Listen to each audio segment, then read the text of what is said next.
Hey everybody, if you didn't see my short that I posted, we lost our son, Fisher. Today marks 1 month since I had him. Today's been a really hard day, so I thought now might be a good time to talk about what happened and talk about his birth. I do want to say, if you're watching this because this has happened to you, my heart goes out to you. This is one of the saddest things that I have ever had to go through. I realize there are people who have lost children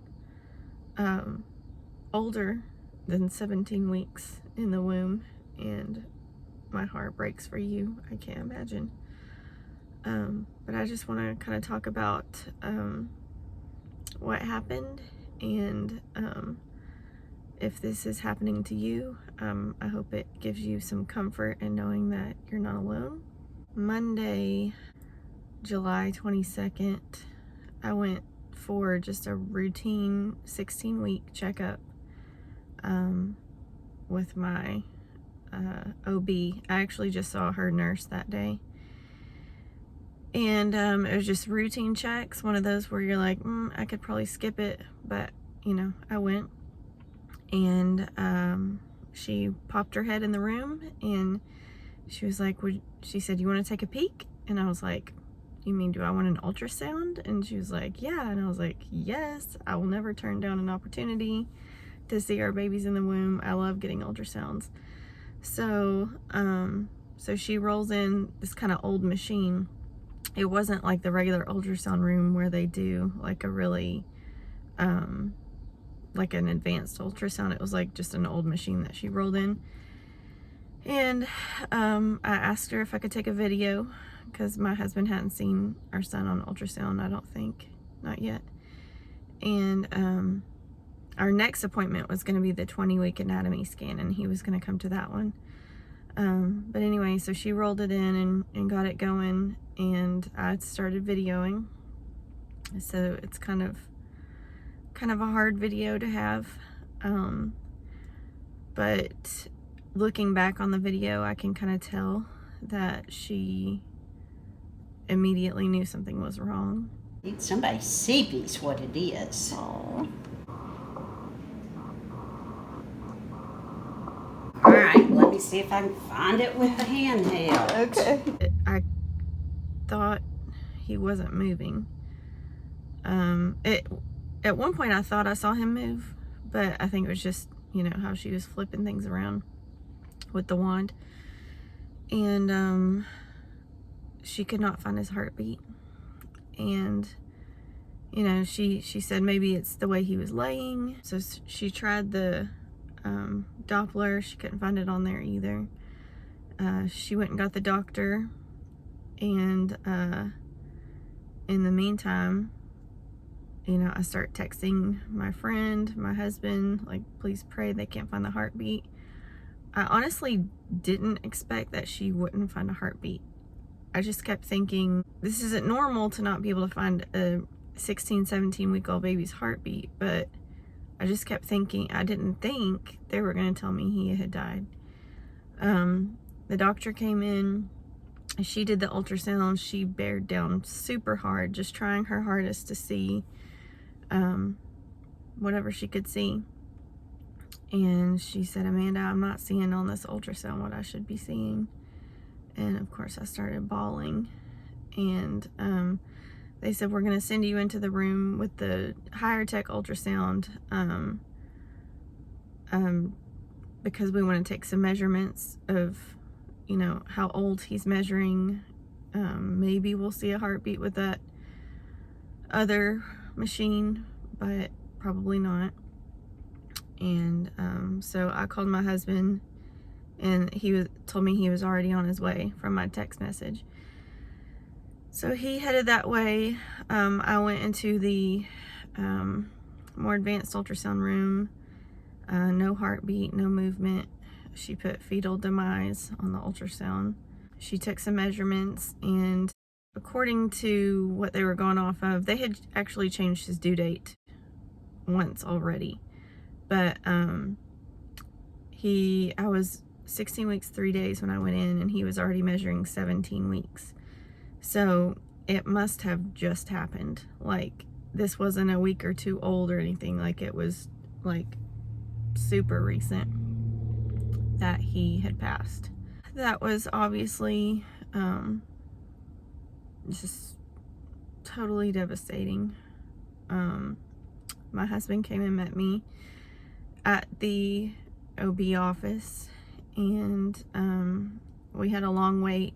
My doctor had to finish up with her patients, and then she met with us to kind of talk about what would happen next. She told me that I was too far along for a DNC, which I'm actually thankful for. I didn't want a DNC. I didn't want to go to sleep pregnant and wake up not pregnant. I thought that would be more traumatic, in my opinion, just for me.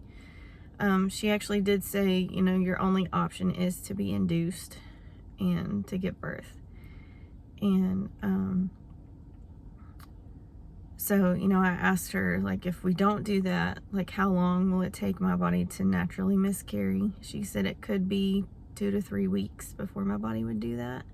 She didn't recommend it at all. She said, you know, you've got a fully developed baby. I say fully developed, fully formed baby that's going to come out, and there's going to be a lot of blood. And she said, you know, you have to make sure everything comes out.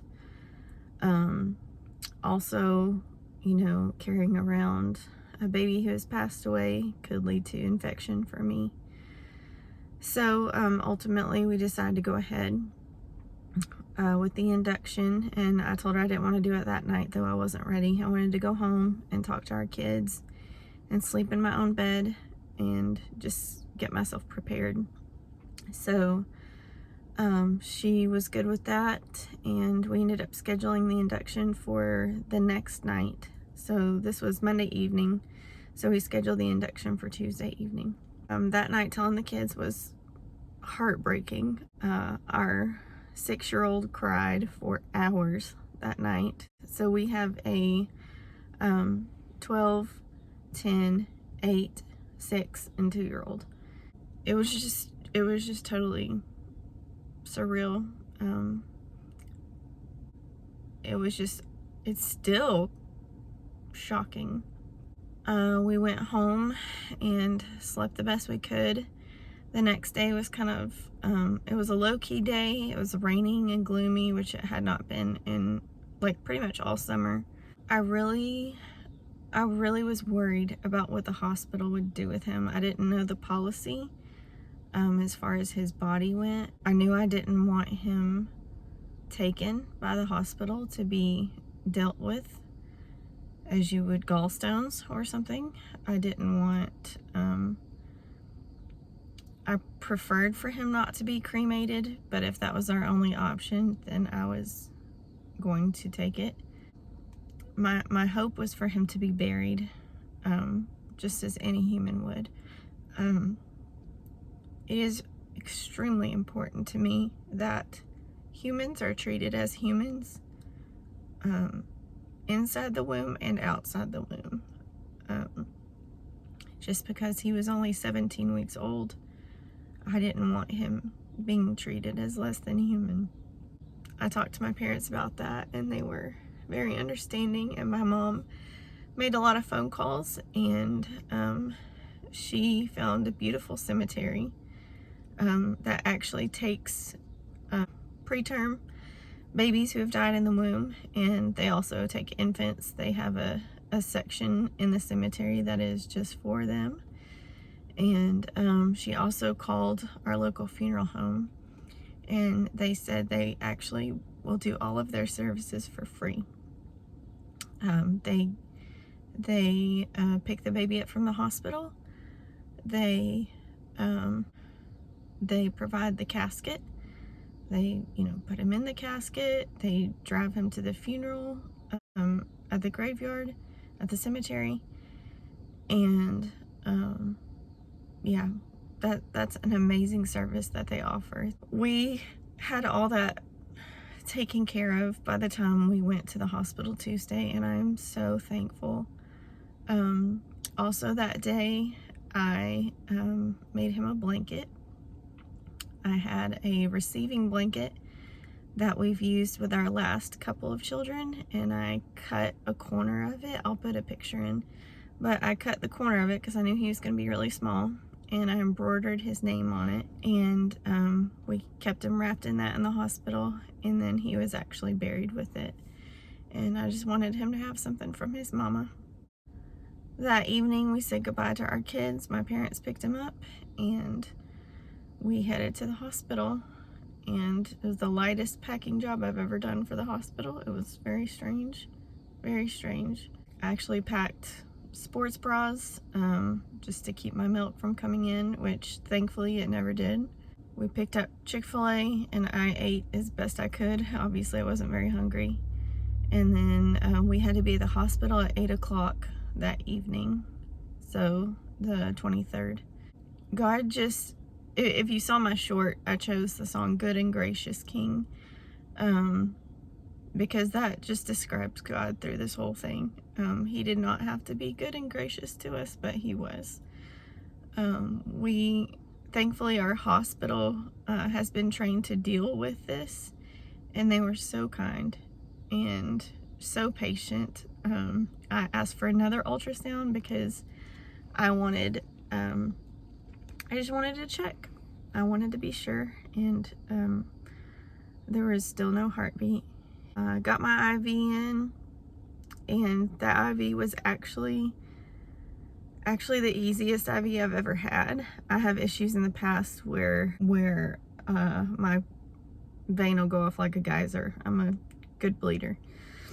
But this one, she did a good job putting it in, and this is the first IV I've ever had where I actually couldn't feel it while it was in. I couldn't feel the IV fluids going in, and I couldn't feel that it was in my arm. They put it at a really good spot in my arm, like just before the crook of my elbow, like just before that, not in the crook of my elbow, but just before that. And it did not get in the way the whole time, and I had free movement of my arm, so it was great. My OB had told me that I would get Cytotec orally, but that was not the case. When I got there, I found out it was actually vaginally. I was really worried that was going to be painful. I don't like vaginal checks in labor. I don't like any of that stuff, but it actually was not bad. They stuck a Cytotec is, I think, like a pill or a tablet that dissolves, something like that, and they stuck it up there. And she said, you know, they'd check on me every 3 hours to kind of see what the progress was. So I had that about 10:35. I know because I checked the clock. And from 10:35 to 1:35, it made me just crampy. Nothing major, just crampy. I can't remember if it was after the first dose or after the second dose, but at some point my water broke while I was on the toilet, and I had to go pee a lot because I was on the IV. And I was also going to say, they offered me, they're like, you can have any kind of pain medicine you want in this situation. They said, we can even give you some medication that will make you totally out of it and not remember any of this if you don't want to. And I was like, no, I want to remember it. I think it would be more traumatic not to. I realize some people would choose that option, but to me that would be more traumatic, in my opinion. So I opted not to get any pain medicine unless I needed it. I wasn't gonna like say no, absolutely not, but I went ahead and signed off on an epidural in case I needed one, like all of that kind of thing. So around 1:35, she checked me, and I had not progressed at all. I was still closed. So I got another dose of Cytotec. She's pretty aggressive with this one, so because it's a little bit painful when she put it in, and I think she was checking, you know, vigorously on purpose. And so after that dose, I got very consistent, regular contractions, and they were coming about every 2 minutes. They were not unbearable. I still didn't ask for any pain medicine.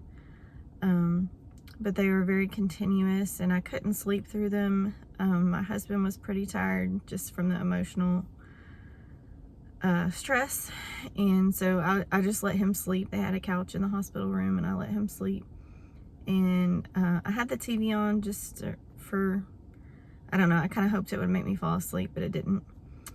But so it was just me and God, and I spent time praying and just begging him for mercy in this situation. Like, please God, let this go as well as possible. Please let this go as painless as possible. This is hard enough. Please just help me with this. So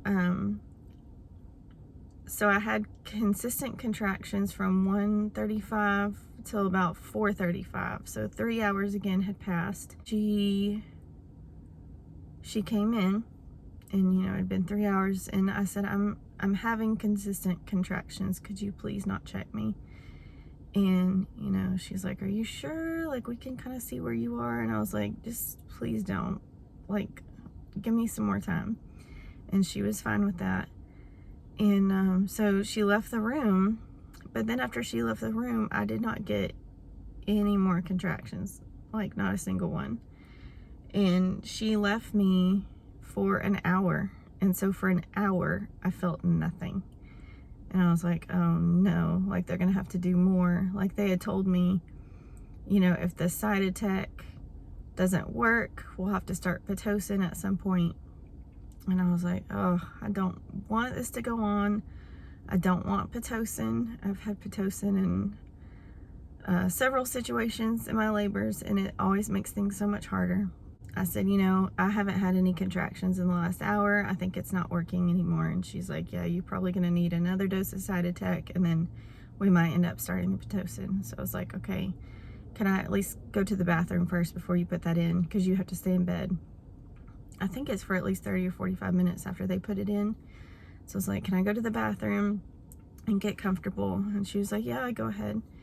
So I went to the bathroom and I sat on the toilet and I just prayed. I was like, God, please don't make me do this again. Please don't make me have another dose of Cytotec, Lord. Please. I said, I know you can do this. Can you just pull him out, God? Can you just get him out? A couple seconds later, I felt a lot of pressure. Obviously not as much as when they're full term, but still a lot of pressure. And thankfully, before I sat on the toilet, the nurse had the wherewithal to put a hat onto the toilet. So if you don't know what a hat is, it's like it's a bucket that goes over the toilet, like where a woman would pee. So it like catches the pee.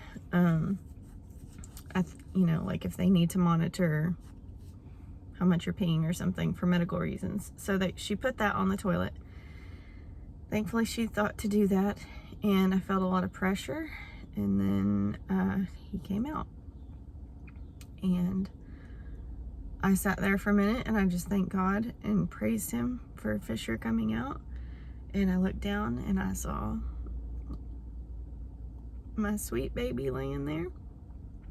And he was laying on his side, and I could see the cord, the cord was still attached.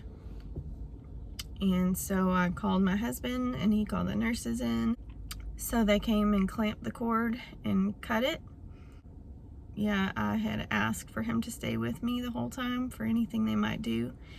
And they put him in a blanket, and they followed me to the hospital bed.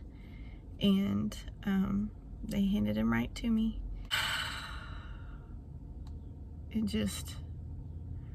It's weird to see a baby, especially your own at 17 weeks, just because you feel like you're seeing something you shouldn't be seeing. You're like, you should be on the inside. You weren't supposed to come out yet. But he had fully formed fingers and fingernails and toes and toenails and ears, and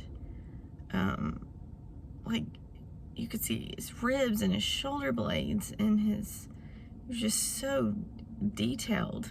And it was just like, as sad as it is, all it can make you do is just say, wow, God, you're an awesome creator. Like, because he was so small. I mean, not that small. He was 7.5 inches long. So not that small, but it just makes you think, like, all of those things were formed when he was even smaller. Like, just the detail. It's no wonder that God says, you know, you knit me together in my mother's womb, that Bible verse. Like, he literally would have to. Like, they're so tiny. Like, knitting is such a good picture of it.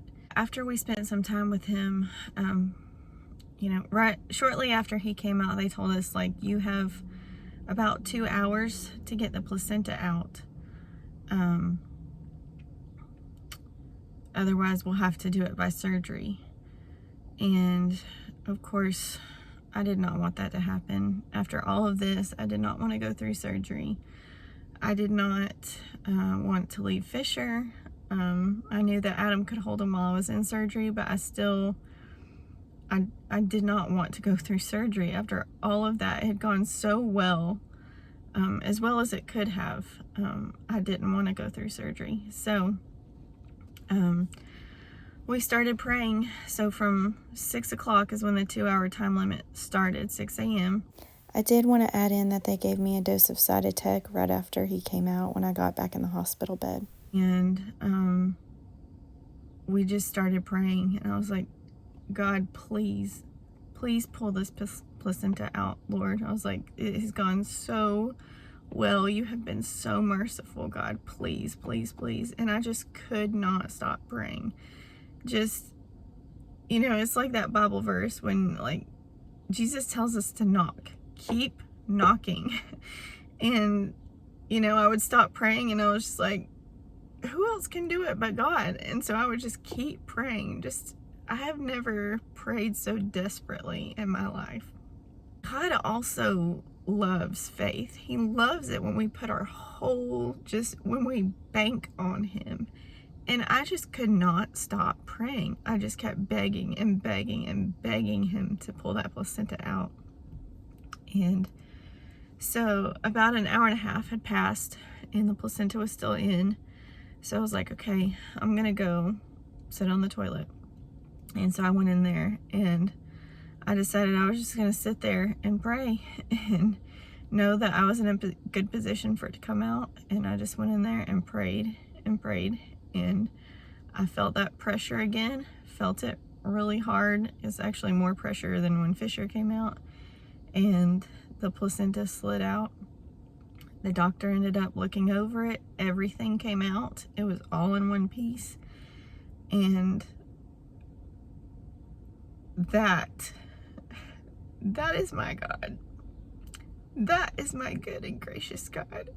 You know, God never inflicts pain without purpose. He never inflicts pain without purpose. And he never inflicts more pain than he has to accomplish his purpose. And I fully believe that's what he was doing. I fully believe that, you know, Fisher coming out without any further intervention, the placenta coming out without any intervention, I fully believe that was a grace from God. That was his goodness. Even though we lost Fisher, God did not inflict any more pain than he had to accomplish his will. I fully believe that 100%.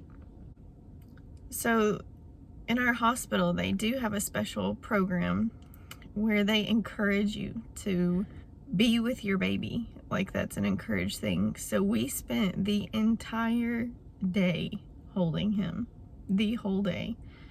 He was born, I forgot to say this, got ahead of myself.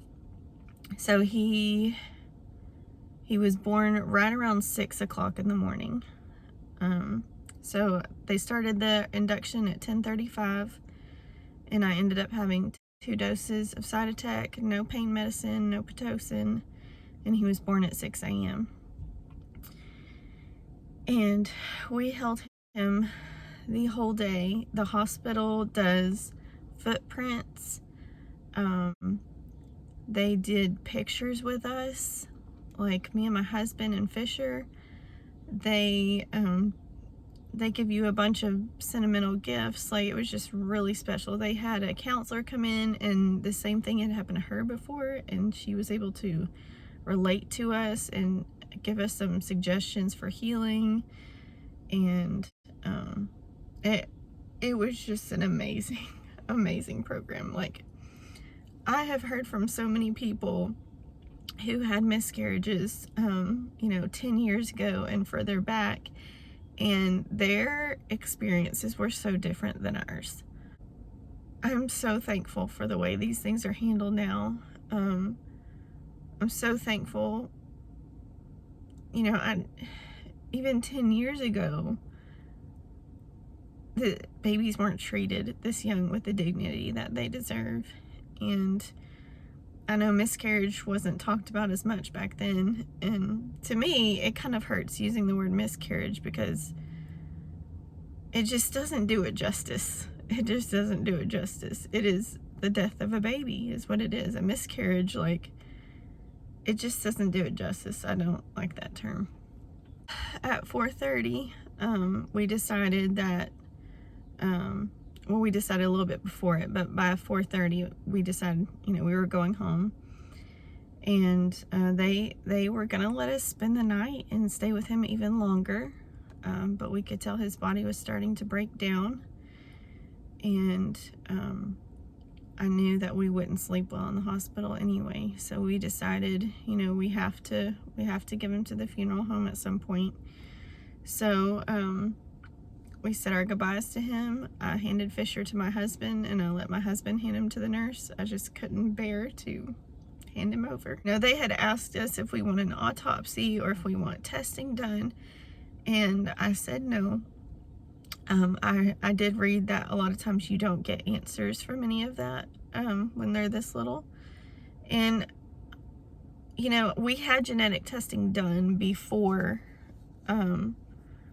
this happened, and it all came back cleared. Everything checked out fine. We've had a lot of genetic testing done. I haven't talked about it all because my daughter has low muscle tone. So we've had genetic testing done with this pregnancy. We've had testing done on both me and my husband through her testing she's gone through. Nothing has ever come up. So we know you're probably not going to find anything. This was the Lord's timing. Even if they find something, it's not going to change it. It's not going to bring him back. If something happened, like, it was God. This was God's plan.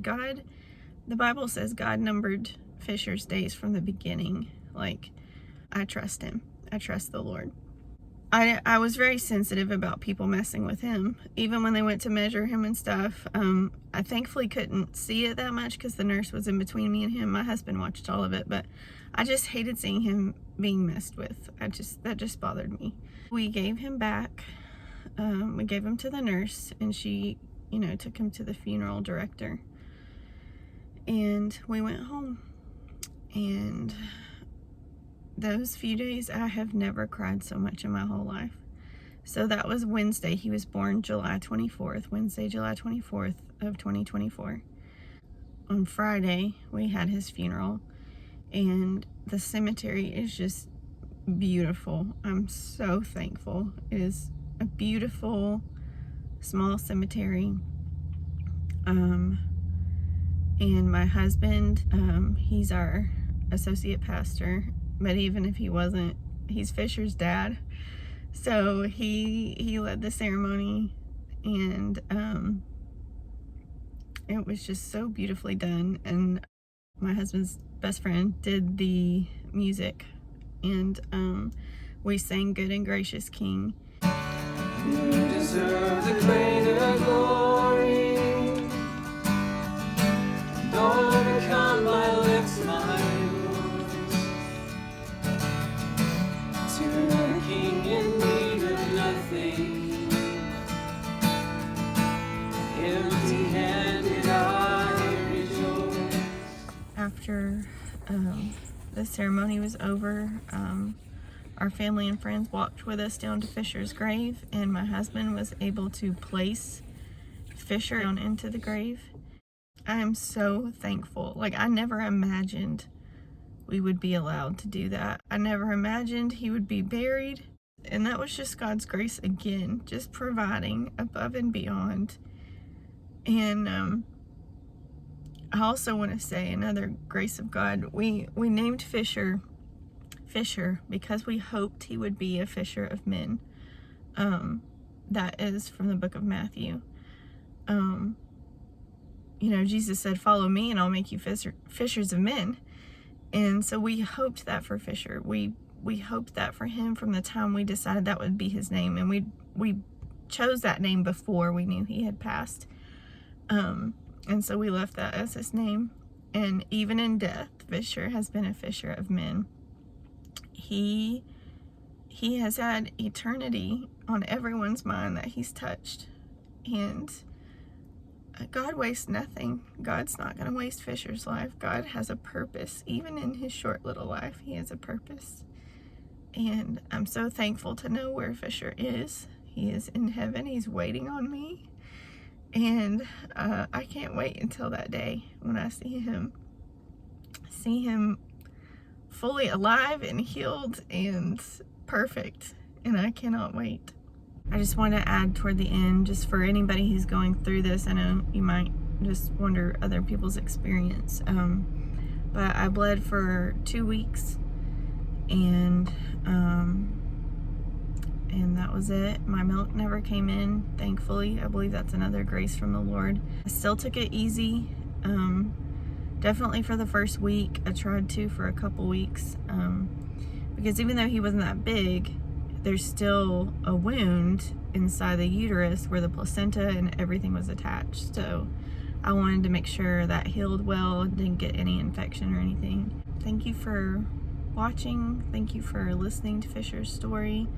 I'm happy to answer any questions you have in the comments. I hope you guys have a great day, and I'll talk to you again soon. Bye.